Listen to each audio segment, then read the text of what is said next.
This $20,000 diesel tractor is losing a calorie war to a single wooden ladder. One maintains a biological desert, the other feeds a family of 6 from a backyard courtyard. The difference? Spatial logic. In 2024, an average American acre produced roughly 15 million calories. It sounds impressive until you realize most of that is hydrated air, a low-density starch designed for profit by weight, not human fuel. Meanwhile, forgotten agricultural census records from 18th century plots in southern China documented calorie yields that would make a modern agricultural executive sweat. They weren't using synthetic nitrogen or GPS-guided sprayers. They were using an ecological physics we've been conditioned to forget. The reason you've never seen this in a gardening book is because the industry sells you horizontal space. It's the only way to keep you buying the inputs to fill it. But the blueprint to break this illusion starts not with a tractor, but with a ladder. When Western explorers entered the Pearl River Delta in the 1880s, they didn't see a farm, they saw a jungle. This wasn't chaos, this was calorie architecture. While a modern industrial field is a flat two-dimensional plane that captures barely 20% of the sun's energy, these forest gardens operated on a 7-layer logic of biological real estate. Tall canopy trees, sub-canopy fruit, berry shrubs, and deep root crops were all woven together by nutrient-dense vines. The math is undeniable. By stacking vertically, these gardeners transformed a small plot into a 3-dimensional solar collector that captured 95% of every available photon.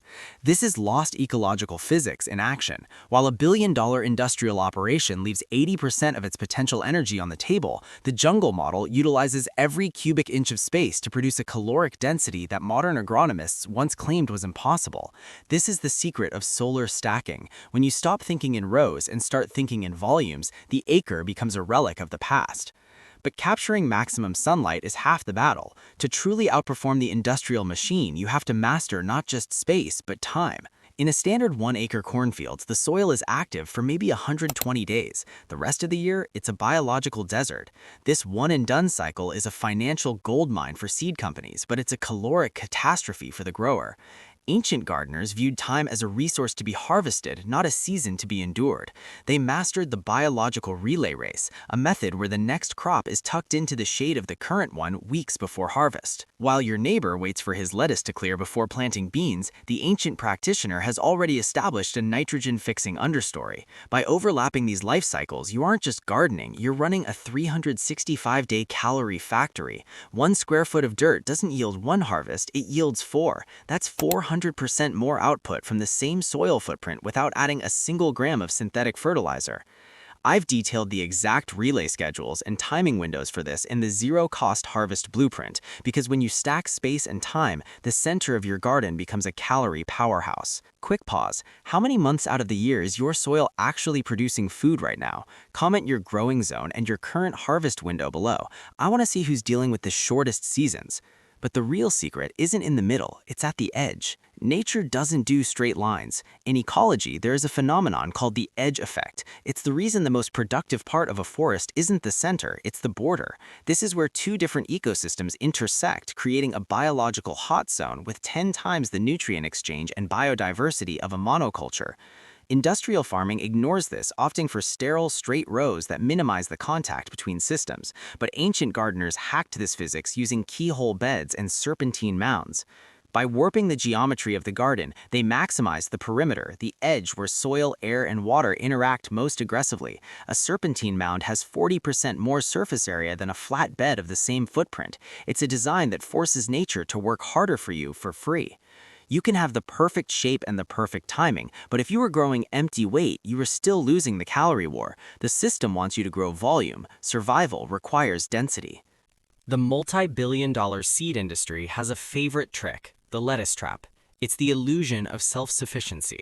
They sell you the quick win, a head of romaine that grows in 30 days and looks beautiful on camera. But look at the math. 100 grams of lettuce provides exactly 15 calories. It is 95% water.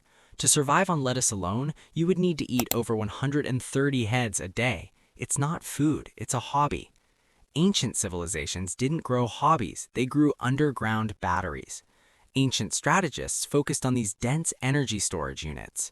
While tropical cultures used taro and cassava, northern climates mastered the sunchoke, the potato, and the parsnip, crops that trade rapid growth for slow-burning, mineral-dense energy storage.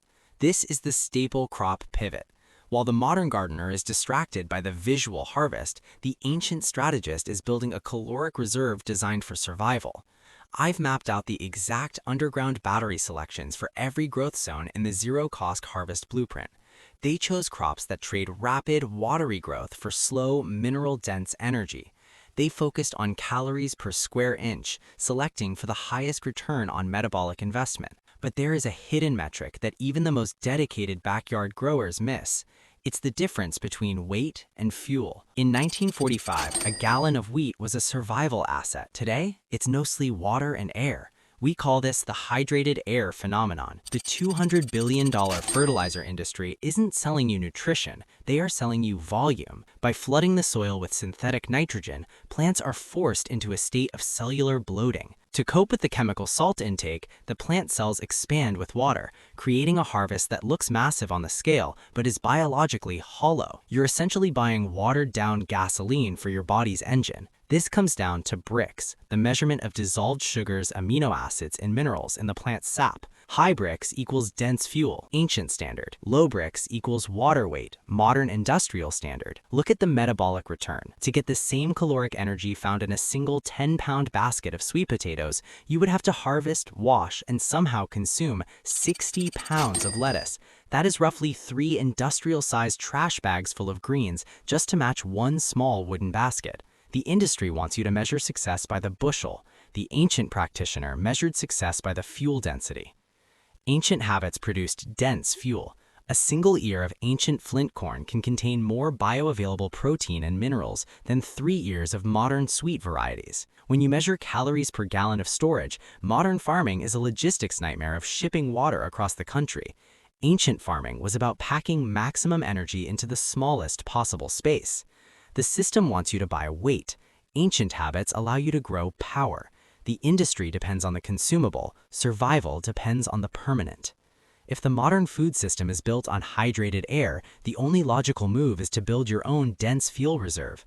But you can't do that using the horizontal rows the industry sold you. The 1-acre industrial farm is a machine designed to be repurchased every spring. But the 5 habits we've covered, from vertical architecture to the staple pivot, form a single permanent system. It is an ancient technology that doesn't wear out, requires no subscriptions, and actually gets stronger every year it sits in your soil. The $200 billion industry depends on the consumable. Your survival depends on the permanent. The evidence for these methods is recorded in forgotten agricultural census records, and the physics never expired.